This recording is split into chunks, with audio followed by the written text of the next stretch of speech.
Hello again. I hope you at least watched the last video. I promise to show you how all of this is connected and how close we are.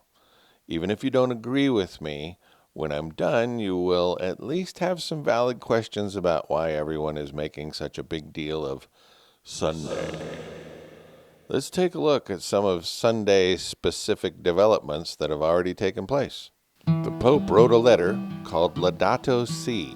It means care for our common home. He took it to our nation's capital.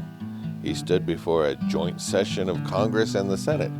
He addressed our nation from the balcony of the People's House. And in that multi-paged letter, there is a day of rest for the planet. That's how we're going to get out of this horrible crisis. We will all take a day off every week. Do you think he picked Tuesday? No. He didn't pick Tuesday. He wants Sunday. That was in 2015. Let's go a bit forward to 2022. There was an event called COP27. The elite people got together and they decided stuff about the climate. They decided it was broken. They decided it was an issue, and they all agreed how we would all act together to fix it. And in November of 2022, they all met at the fake Mount Sinai, walked up the mountain, broke God's 10 commandments, and came down with 10 more, based on climate change. The Climate Change 10 Commandments. They look pretty much like the original, but why do we need new ones? Why did they march up the fake Mount Sinai and break a ceremonial copy of the first 10? Here's the catch. If you wanted to link all the religious and all the secular people together, what better way than our environment? Getting together as one to save our home. Anyone going against that would be an outcast. And as the media stooges beat the drum louder and tie every single event to the climate, it will become all the more difficult to question it at all. There is a day of rest for the planet in these new commandments. They are claiming that you may choose any day you want, but sooner than later it will be presented as not working unless we all keep the same day. I mean, it makes sense to all keep the same day, right? Which day do you think they're gonna pick? Thursday? Do you think they all agreed on Thursday? Actually, they chose Sunday for the day. Their climate conversion is directly connected to Sunday. In the Times of Malta, it was stated that ecological conversion also means dealing with time differently. But as an individual and as a society, we need to rediscover the rhythm of time, the alternation between work and rest, with Sunday as the commonly stated weekly day of rest. Make no mistake, it will start on Sunday. This is about Sunday. They are making new terms like eco-conversion. That is climate and religion being mixed. Eco meaning ecological, and conversion being a religious terminology. Worshipping the planet on Sunday. Don't think it'll happen? Religious laws mandating a day of worship in the good old USA? Well, we've had them all along. Since we first began, they made laws against working or traveling on Sundays. We call them blue laws. Many of those laws have been relaxed, but they have not been removed. There is a push to bring them back. It's a good thing, common good. We all saw the wondrous things that happened to the climate back in the days of COVID when we all stopped working. Anyhow, that's what they're telling us. Did you know that retail stores in Germany, Spain, Belgium, Denmark, Greece, Italy, Norway, Austria closed on Sundays? A few other European countries strictly limit their Sunday hours.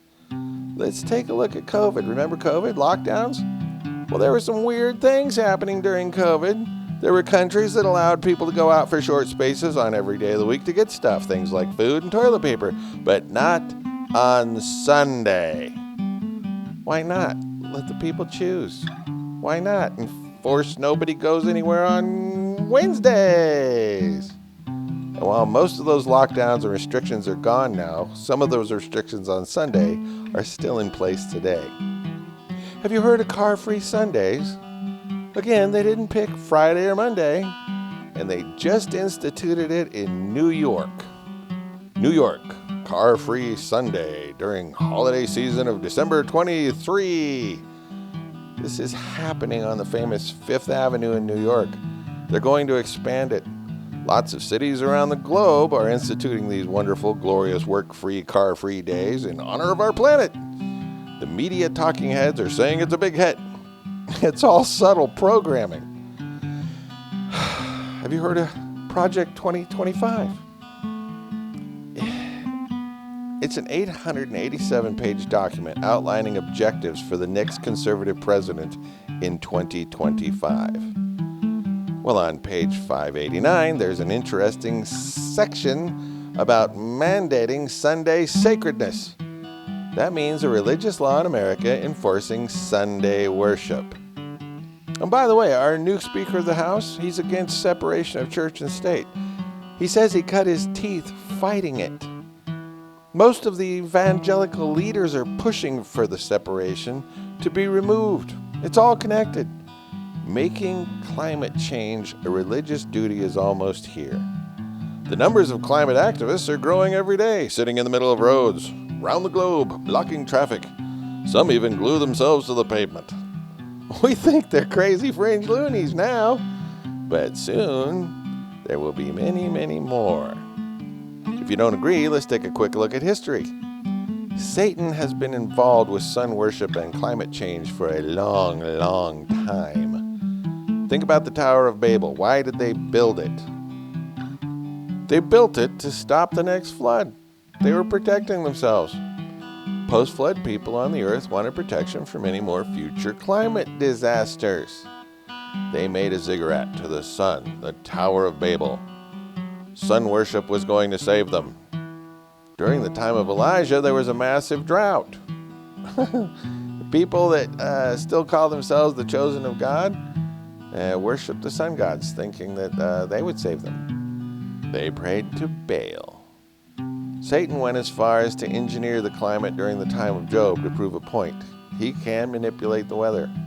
Principalities of darkness and the beast are using benevolent science to manipulate the climate, and they will eventually convince the population that drastic measures must be taken, such as ecological conversion, to appease their Mother Earth.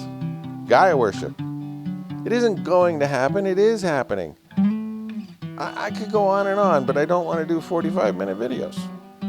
God doesn't force anyone to follow him. He doesn't force anyone to obey. So these laws might look amazing on the surface because of all the growing immorality, but forcing someone to worship is a tool of the enemy. That would be Satan, not God. But you might say, this is a monumental task. How could they ever enforce this? How could they know whether or not someone was disobeying these supposed laws? Well, we're going to show you that, but not in this video. That would be the next video. God bless you all.